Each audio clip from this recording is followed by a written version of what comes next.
នេះជាទិដ្ឋភាពព្រឹកព្រលឹមក្រោយផ្ទះខ្ញុំបងប្អូនមិនដឹងយ៉ាត់ច្រឡំថានៅ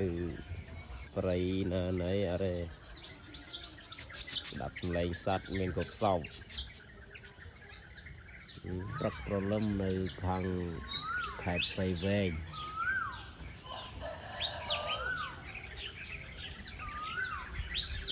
បងប្អូនច្រឡំថានៅ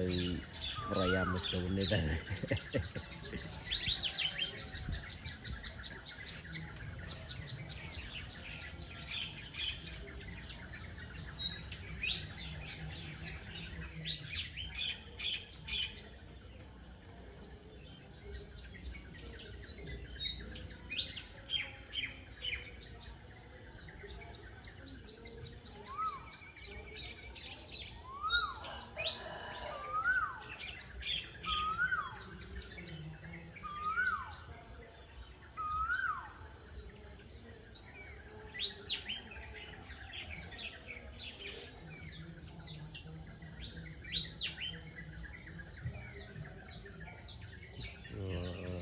ខូចទៅដល់នោះតែពំបែកជើងនោះ